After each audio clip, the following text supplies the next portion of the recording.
तारा,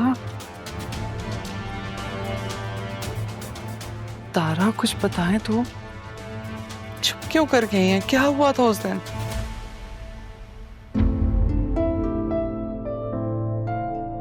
अनुमान बेटा, तुम्हारी राह से बात हुई? अभी नहीं, उसे कुछ वक्त देना होगा।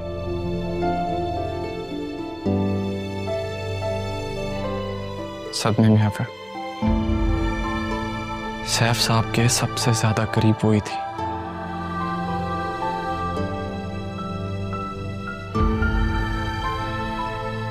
अम्मी, कुछ खिलाया आपने? नहीं, अभी तो होश में आई है। मैं कुछ खाने के लिए ला। नहीं नहीं, आप कहीं नहीं जाएं, आप यहीं रहें मेरे साथ। मुझे कुछ नहीं खाना, भूख नहीं है।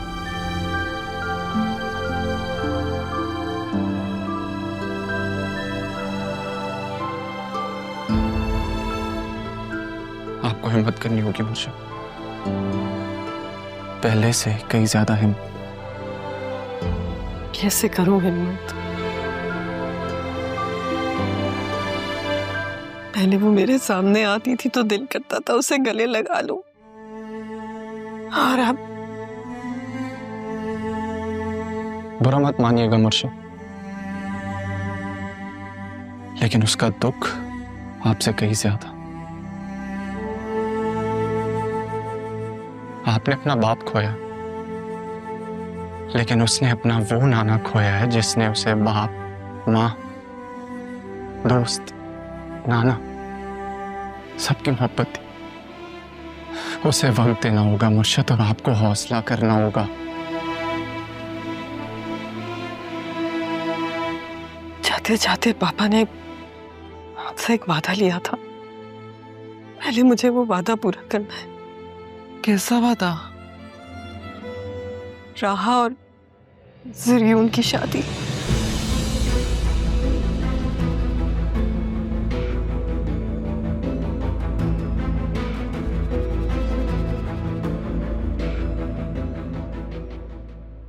हैरत है, तायाजान ने तारा के बारे में कुछ नहीं बताया। ये बात मुझे भी समझ में नहीं आ रही डैड, कि उन लोगों के घर की केयरटेकर क्यों बनी गई। आसिया भाभी से पता करो, वो जरूर जानती होंगी। नहीं dad, I don't think so कि मुझे आसिया से बात करनी चाहिए। आई थिंक मुझे बतूल से बात करनी चाहिए और इसी से मालूमात करनी चाहिए। तुमने मेरे सारे ख्वाब तोड़कर अपनी एक अलग दुनिया बसा ली थी तारा, लेकिन देख लो, अल्लाह की लाठी बेआवाज होती है। कहां आकर मिली हो तुम मुझसे, जब मैं तुम्हारी बेटी से अपने बेटे की शादी करवा रहा।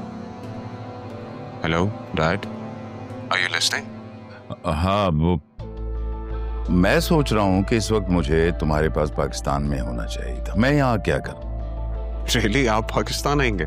हाँ भाई, तुम्हारी शादी की तैयारी भी तो करनी है। डैड वैसे आपस की बात है, मुझे लगता है कि राह से बेटर ऑप्शन बतूल है। नवाजी बहुत प्यारी थी तायाजान को, जैसे तारा प्यारी थी। तारा के लिए इतना कुछ सोच सकते हैं तायाजान, तो तुम्हारा क्या ख्याल है? राह के लिए कुछ नहीं किया होगा। खैर, मैं बाद में बात करता हूं।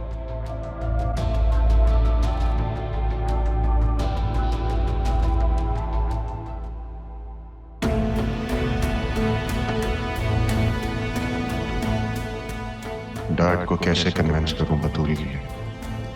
समझ से बाहर होता जा रहा है। कुछ ना कुछ तो करना पड़ेगा।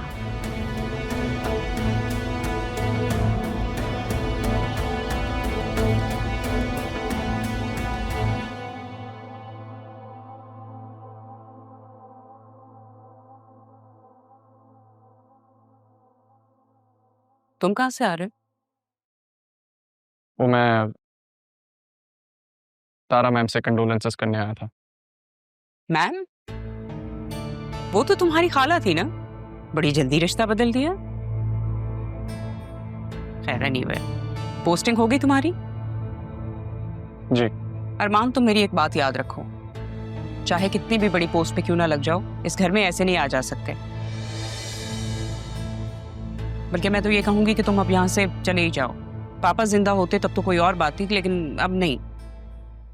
डोंट वरी, मैं बहुत जल्द अपनी माँ को लेके यहाँ से चला जाऊंगा, आप परेशान मत। नहीं, मुझे कोई परेशानी नहीं है, बल्कि मैं तो तुम्हारी और राहा की शादी की वजह से परेशान थी, लेकिन तुम माने ही नहीं। अभी भी अगर मानो तो मैं खैर, ये वक्त ऐसी बात करने का तो नहीं है। I mean, आप समझदार हैं, हालात और वाकयात को मुझसे बेहतर समझती हैं। तुम्हें मुझे समझाने की कोई जरूरत नहीं है। मुझे कब, कहाँ और कैसे बात करनी है अच्छी तरह जानती हूँ। हाँ, अलबत्ता तुम राहा से शादी करना चाहो तो उस सिलसिले में मैं अभी भी तुम्हारी मदद कर सकती हूँ। उनकी शादी सैफ साहब तय कर गए।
आना जाए मुझे छोड़ के चलेगा।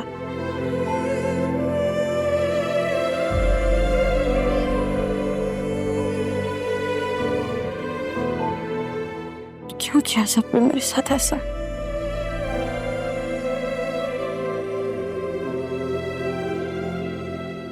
सबने ही बाबू से छुपाए।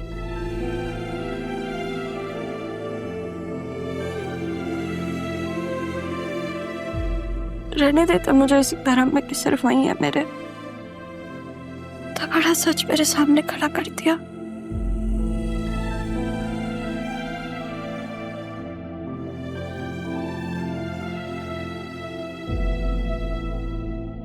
आप इस औरत को जानती थी? आप इनसे बात करी थी? कौन है ये? वो बहन है मेरी, वो है ना की बहन? है मेरी वो। लेकिन मामी की तरह मुझे भी ये बात हजम नहीं हो रही। तुम्हारी खाला पप्पू कभी इन रिश्तों के बारे में सुना ही नहीं। अगर जिक्र नहीं हुआ तो इसका ये मतलब थोड़ी है कि मेरी जिंदगी में ये रिश्ते एग्जिस्ट नहीं करते। हैरत की बात है, जब कभी मेंशन ही नहीं हुआ तो। आपने नहीं सुना? मुझे याद है एक बार आप अम्मी से मुर्शद के बारे में पूछ रही थी। मतलब अरमान और ज़ैनब भी दोनों को पता था।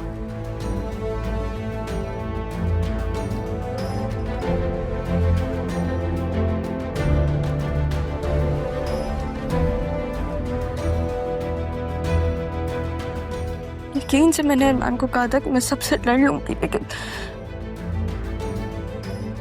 उसने मेरा यकीन तोड़ दिया।